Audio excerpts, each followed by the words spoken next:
सूर्यशौर्यमथेन्दुरिन्द्रपदवी सन्मङ्गलं मङ्गलम्। आंजनेय महाबाहो हरिराज हरिप्रिया त्वन्मान्निरीक्ष्य शीघ्रं मे सत्कार्यं सफलं कुरु। मर्कटे समोत्साह सर्वशोक विनाशना शत्रून् संहर मान् रक्ष श्रियंदापय मे प्रभु। నేటి కాలమాన విశేషాలను గమనిద్దాం. స్వస్తి శ్రీ చాంద్రమాన విజయనామ సంవత్సరం ఉత్తరాయణం వసంత ఋతువు వైశాఖ మాసం శుక్లపక్షం మంగళవారం. సూర్యోదయం 5:46 సూర్యాస్తమయం 6:39. తిథి ఏకాదశి రాత్రి 8:56 వరకు. నక్షత్రం ఉత్తర ఉదయం 5:47 వరకు. తరువాత హస్త తెల్లవారుజామున 5:01 వరకు. వర్జం మధ్యాహ్నం 1:55 నుంచి 3:28 వరకు. దుర్ముహూర్తం ఉదయం 8:21 నుంచి 9:12 వరకు. మరల రాత్రి 11:06 నుంచి 11:50 వరకు. అమృతకాలం రాత్రి 11:13 నుంచి 12:46 వరకు. రాహుకాలం మంగళవారం కాబట్టి మధ్యాహ్నం 3 నుంచి 4:30 వరకు. నేటి విశేషాలు: మోహిని ఏకాదశి, అలాగే పరశురామ ఏకాదశి, అలాగే ద్విపుష్కర యోగం కూడా ఒకటి ఉంది. ద్విపుష్కర యోగం తెల్లవారుజామున 5:01 ప్రారంభించి 5:46 వరకు ఉంటుంది. విశేషించి మిథునాయన ప్రయుక్తమైనటువంటి పుణ్యకాలము ఉదయం నుంచి మధ్యాహ్నం 12:12 వరకు ఉంటుంది. ఏకాదశి కాబట్టి ఉపవాసాన్ని ఆచరించటం, అలాగే పరశురామ ఏకాదశి కాబట్టి పరశురాముణ్ణి పూజించటం, మిథున ప్రయుక్తమైనటువంటి పితృదేవత ఆరాధన చేయటం, వారిని ఉద్దేశించి దానాధికం చేయటం, వీటన్నిటికీ కూడా ఈరోజు శ్రేయస్కరమైనటువంటిది. నేటి ఆణిముత్యాలు: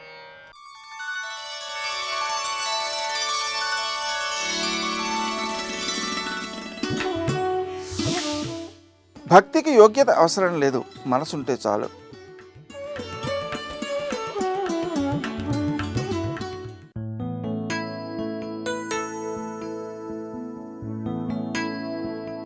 మన ఎదుగుదల ఆలోచనలోంచి పుట్టదు, ఆదర్శంలోంచి పుడుతుంది.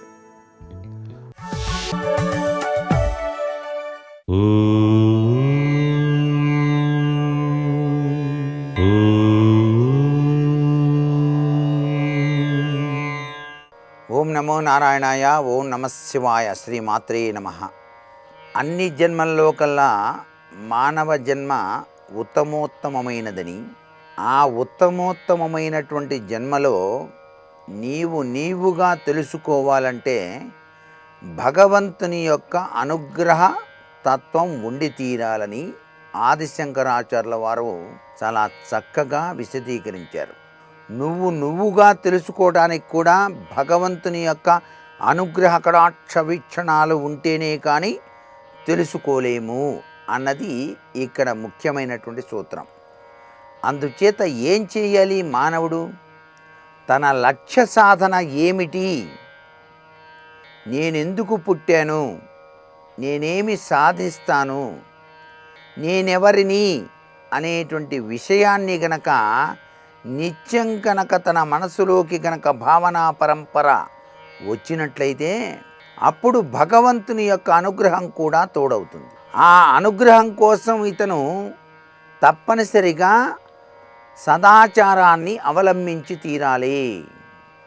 సదాచారాన్ని అవలంబించకుండా ఏముందిలే భగవత్ సాక్షాత్కారం, భగవంతుని యొక్క అనుగ్రహం నా మీద ఎప్పుడూ ఉంటుంది అని చెప్పేసి భావిస్తే రాదు.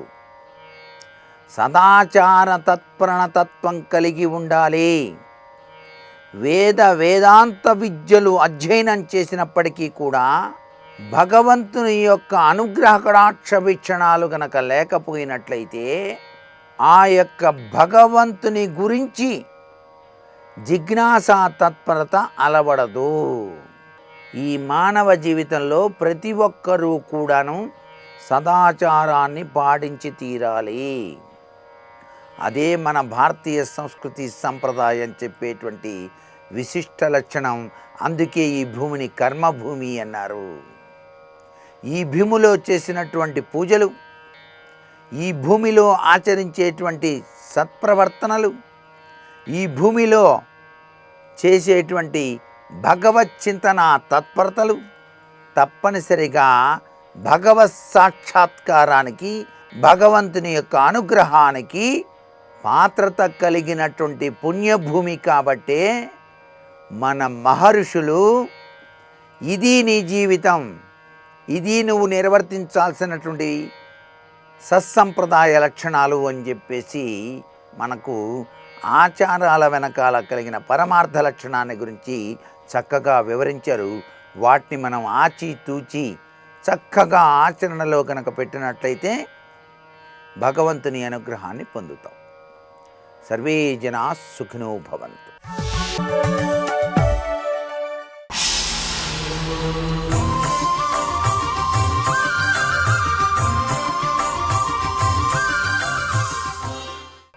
శతక సాహితీ సరస్వతికి నమస్కారం. అన్ని వ్యాధులు మసూచికముతో పోవునని మృతితోడనన్నియునింకన్ని పోవు. మృత్యువును అడెదరేలో ఉన్న మృత్యువు కంటే మిత్రమున్నదే. ఉన్నన్ని నాళ్ళు నిన్నెంచుచున్నచో భద్రగిరి పుణ్యనిలయ శ్రీరామ.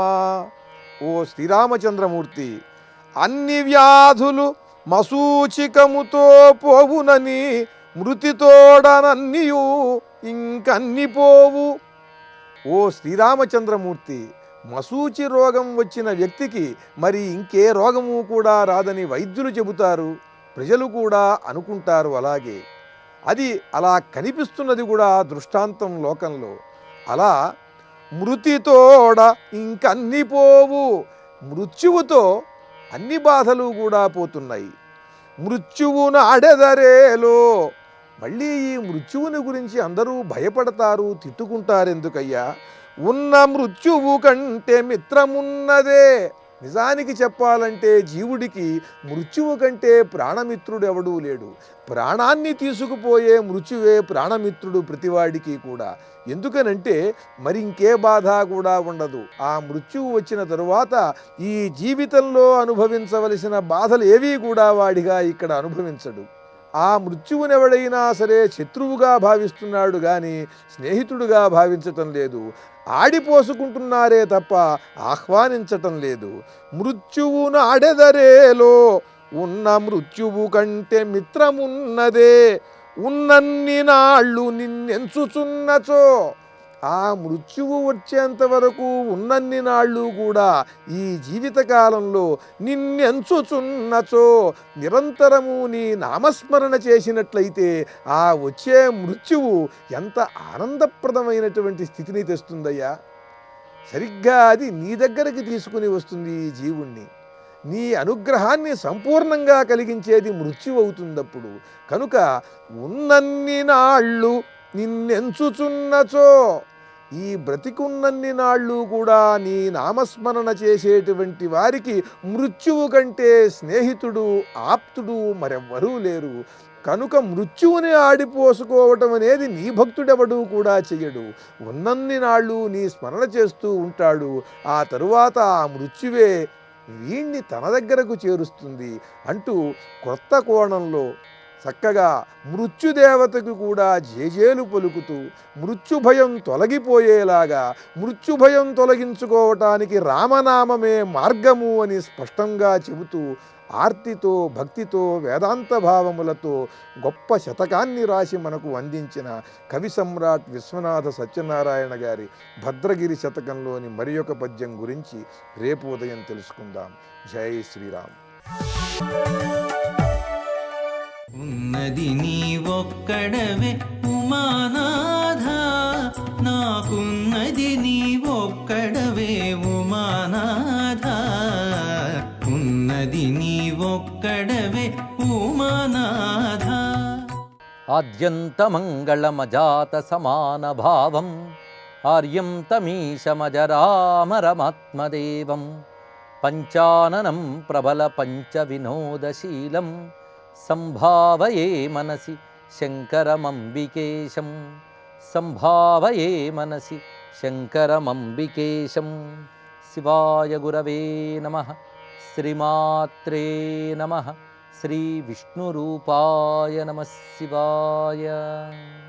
దివ్యమైన కళ్యాణ వేదిక, పరమేశ్వరుడు వరుడుగాను పరమేశ్వరి వధువుగాను ఉన్నది. ఆ సమయంలో మహాసంకల్పం పూర్తయింది. అమ్మవారి వైపు ప్రవర చాలా విశేషంగా ఉన్నది, అది చెప్పబడుతున్నది. ఇప్పుడు పరమేశ్వరుని ప్రవర చెప్పవలసిన సందర్భం వచ్చినది. తతో హిమాచల ప్రీత్యా శంభునా ప్రేరితో హృదా సుధీకృత పరేశేన విహసన్ శంభుమబ్రవీత్. అప్పుడు హిమవంతుడు అంటున్నట్ట, శివుని యొక్క గోత్రము ప్రవర ఏమిటో చెప్పు అని అడుగుతున్నాడు అక్కడ బ్రహ్మదేవుడిని. ఎందుకంటే పురోహితుడు చెప్పాలి పెళ్లి కొడుకు తరపున.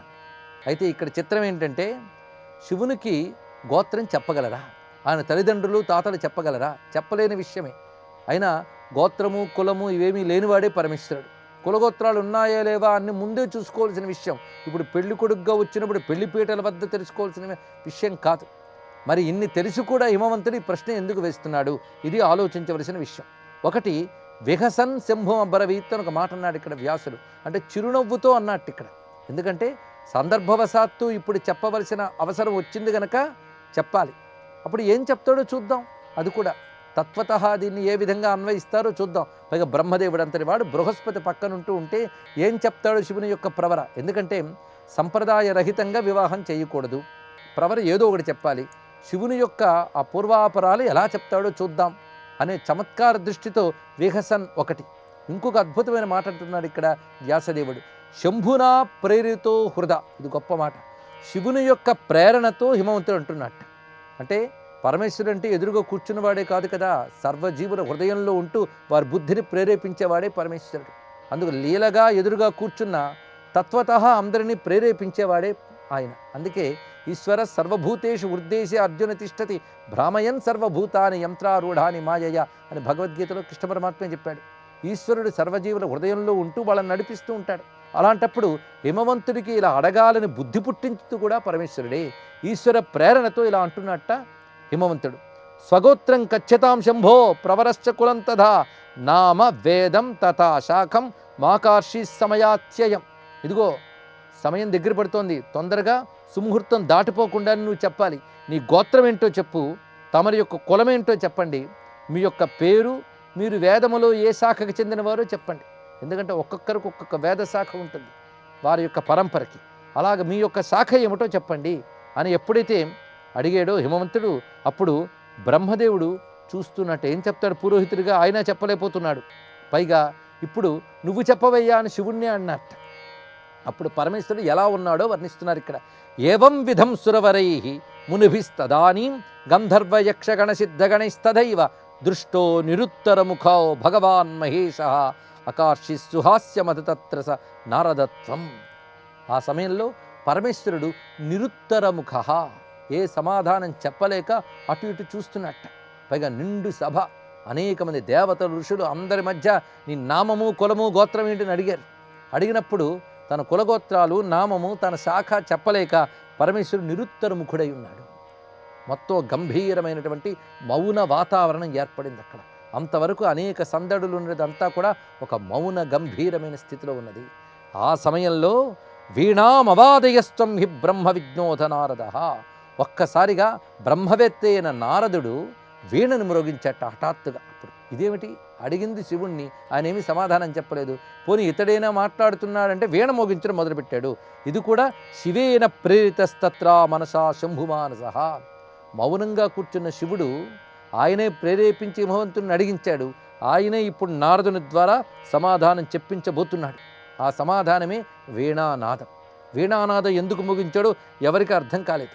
పైగా హఠాత్తుగా అక్కడ హిమవంతుడు అన్నట్ట, మేము శివుణ్ణి అడుగుతూ ఉంటే శివుడు చెప్పలేదు, పురోహితుడైన బ్రహ్మదేవుడు చెప్పట్లేదు, బృహస్పతి చెప్పట్లేదు, తమరేమో అసందర్భంగా అప్రస్తుతంగా ఈ వీణానాదం ఏమిటి? పైగా సమయం దగ్గర పడుతున్నది, అతడు చెప్పాలి ప్రవర, నువ్వు వీణానాదం చేసేవేమిటి, ఎందుకు చేసావని అడిగాడు హిమవంతుడు. అప్పుడు నారదుడు చెప్తున్నాడు. ఇప్పుడు నారదుని ముఖం చాలా గంభీరంగా ఉందిట. పైగా చిరు కోపం కనబడుతోంది నారదునిలో. త్వం హి మూఢత్వం ఆపన్నో నజానాసి కించన. మూర్ఖుడు అయిపోయావు నువ్వు. ఇదివరకు అనేక మార్లు చెప్పుకున్నాను శివతత్వాన్ని, మాటిమాడిన కులం ఏంటి, గోత్రం ఏంటి, రూపం ఏంటి, నామం ఏంటి, ఇదే గొడవ నీకెప్పుడు కూడా. ఇంతకు ముందు ఆ పెళ్ళికి ముందు జరిగినటువంటి ఘట్టంలో మేనాదేవి పెద్ద గొడవ చేసింది. పైగా మాటిమాటికి ఎవడు పడితే వాడు శివుడికి రూపం ఉందా, నామం ఉందా, ఏమిటి రూపం, అసలు నామం లేదు, కులం లేదు, గోత్రం లేదు, మాటలన్నీ ఆడుతున్నారు. ఏం తత్వం తెలీదా మీకు? మీరందరూ బహిర్ముఖులైపోయారు. వాచ్యే మహేష విషయేతి వాసిత్వం బహిర్ముఖ. బహిర్ముఖులై బాహ్యమైనవన్నీ చూసుకుంటున్నారు కానీ పరమేశ్వరుడి తత్వం తెలుసుకోలేకపోతున్నారు. పైగా పరమేశ్వరుడికి ఆది మధ్యం ఉన్నాయా? ఆయనకి పుట్టుక మరణం అనేది ఉందా? ఫలానా వారికి పుట్టాడని చెప్పగలరా? ఎస్సైక దివశేషైల బ్రహ్మకోటిర్లయంగత సయేవ శంకరస్తేజ్య దృష్ట కాళీ తపోబలాత్. ఇక్కడ నారదుడికి శివప్రేరణ లభించడంలో ఉద్దేశం ఏంటంటే శివతత్వ ప్రతిపాదన జరుగుతున్నది ఈ దివ్యమైన వివాహ వేదికపై. అది ఇందులో ఉన్నటువంటి గొప్పతనం. పైగా అస్య గోత్రం కులం నామ నైవ జానంతి పర్వత విష్ణు బ్రహ్మాదయోపీహ పరేషాంక కథాస్మృత. ఆయన కులమేమిటో, గోత్రమేమిటో, ఆయన ఆది ఏమిటో, అంతమేమిటో విష్ణు బ్రహ్మాది దేవతలకి తెలియదు. ఎవరు చెప్పగలరు చెప్పు? ఒక్క మాట, శివుని ఒక్క రోజులో కోట్లాది బ్రహ్మలు లయించిపోతారు తెలుసా నీకు అన్నాడు. ఇది తెలుసుకోవాల్సిన గొప్ప విషయం. శివుని యొక్క ఒక్క రోజులో కోట్లాది బ్రహ్మలు లయించిపోతారు. ఇది నీకు తెలుసా అన్నాడు. దీని అర్థం ఏంటంటే సాధారణంగా మన కంటి రెప్పపాటులో అనేక క్రిమికీటకాలు పోతాయట. అలాంటిది దేవతల కనురెప్పపాటులో మానవులు కొన్ని కోట్ల మంది పోతూ ఉంటారు. అలాంటి దేవతలు బ్రహ్మ యొక్క కనురెప్పపాటులో ఆ దేవతల ఆయువులన్నీ పోతూ ఉంటాయి. అలాంటి బ్రహ్మలందరూ శివుని యొక్క కనురెప్పపాటులో పోతారట. అలాంటిది శివుని యొక్క ఒక రోజులో కోట్లాది బ్రహ్మలు లయమైపోతారే. అలాంటి శివుని యొక్క ఆదిని నువ్వు ఎలా తెలుసుకోగలవు? అసలు శివుని నువ్వు చూడగలవా? మరి ఇప్పుడు కనబడుతున్నాడే అంటే అది కాళీ తపోబలాత్, నీ కూతురి తపస్సు యొక్క బలం వల్ల నువ్వు చూడగలుగుతున్నావు. ఏమనుకుంటున్నావు? శివుడంటే అరూపోయం పరబ్రహ్మ నిర్గుణ ప్రకృతి పరహ. ఆయన యొక్క అరూపతత్వము స్వతసిద్ధమైనది, అది పరబ్రహ్మతత్వము, నిర్గుణమైనది, ప్రకృతే పరహ, ప్రకృతికి అతీతమైనటువంటిది. నిరాకారో నిర్వికారో మాయాధీశ పరాత్పర. ఆ నిరాకారుడు, నిర్వికారుడు, మాయను తన అధీనంలో పెట్టుకున్నటువంటి పరాత్పరుడు సుమ. అగోత్ర కులనామాహి స్వతంత్రో భక్తవత్సర. అయితే ఆయనకి కులము, గోత్రము మొదలైనవి లేనప్పటికీ, స్వతంత్రుడైనప్పటికీ భక్తవత్సలుడు గనక భక్తులను అనుగ్రహించడం కోసం ఆయన దివ్యనామ దివ్య రూపములు స్వీకరిస్తాడు.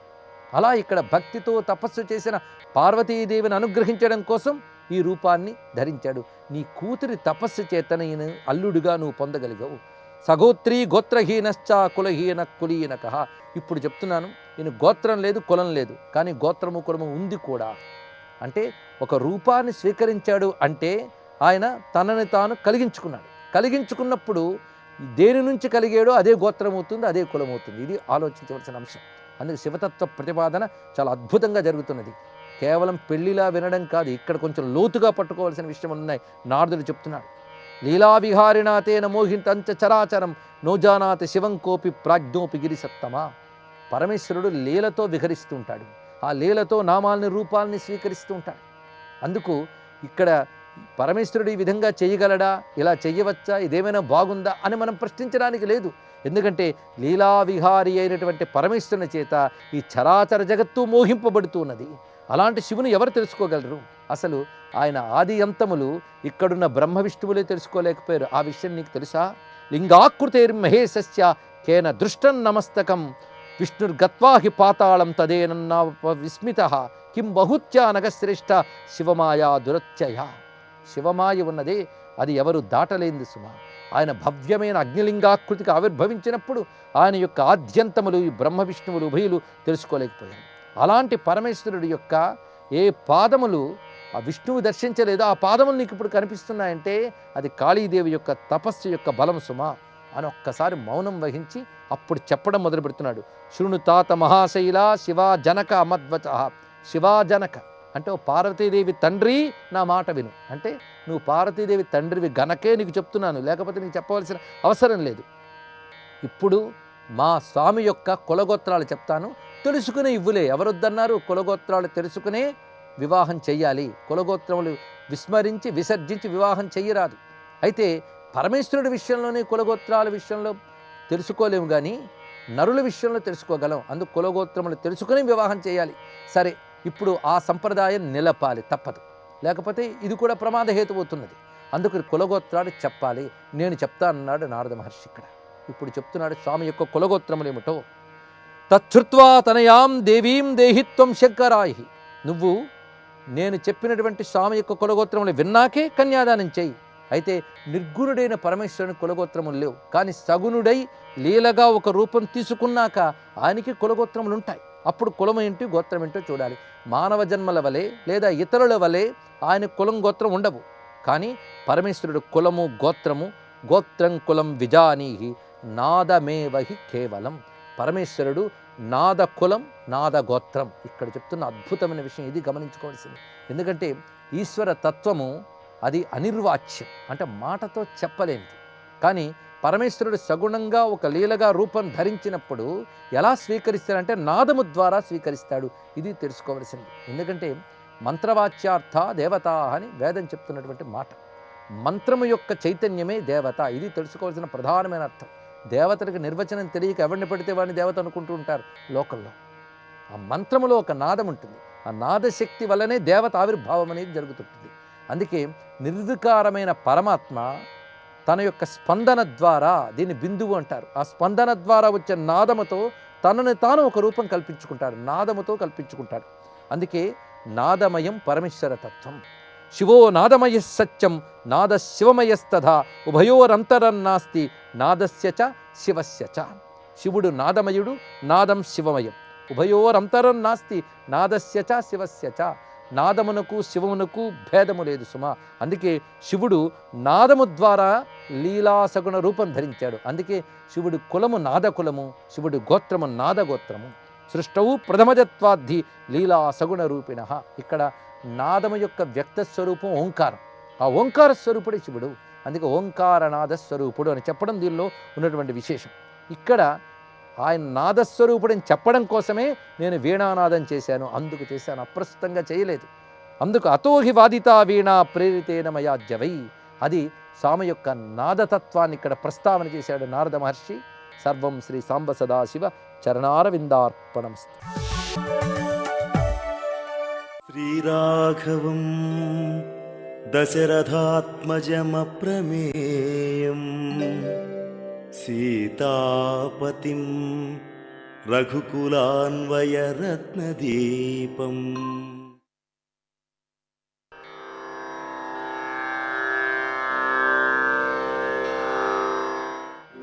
నచాగ్నిజం భయం కించిత్ నాప్సుమజ్జంతి జంతవః నవాతజం భయం కించిత్ నాపి జ్వరకృతం తథా నచాపి క్షుద్భయం తత్ర నతస్కర భయం తథా.